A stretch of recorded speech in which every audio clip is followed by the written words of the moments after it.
Living outside the law actually has never been either simple or straightforward or easy for anyone or anything in the world, because the law is an enforcement and an imposition and an order in itself, which is quite arbitrary, dangerous, and unconditional, and also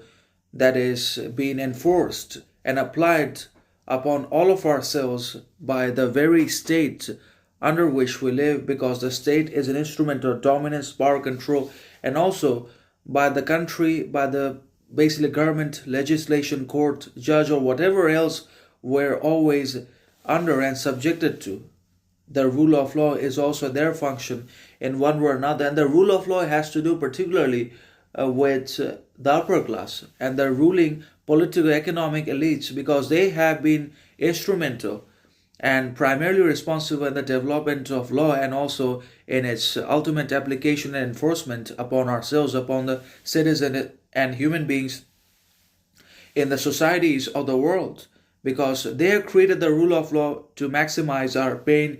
suffering, torment in our lives, and also to impose more and more control, exploitation, dominance, subjugation upon ourselves, and to curtail our freedom, limit our action, and to more and more discipline our area or basically sphere of thought, thinking, learning, education, exploration, etc. So, but then again, if we are to defy and disobey law in its entirety, by being absolutely disregarding and irrespective of its consequences, results, aftermaths that it will lead to in our isolation, alienation, condemnation, criticism, betrayal by the greater society, by the majorities, because the majorities and the masses are absolutely obedient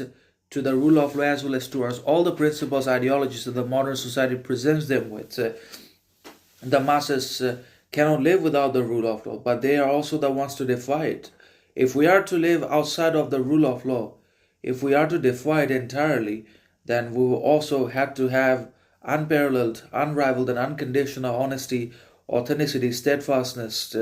superiority, talent, skill, knowledge, intelligence, character, wisdom, critical thinking, and many other qualities and attributes within ourselves that apply and reflect directly upon our actions, behaviors, attitudes, communications, and interactions in one way or another. Because without being honest, without being steadfast, authentic, loyal, and persevering, forbearing, we will not be able to live outside of law or defy it anyways. So that's how this differentiation works. And with the defiance and disobedience and revolt of or against the rule of law is also going to come a lot of unconditional, unwanted suffering into our lives, which will be governmental, organizational, and also societal in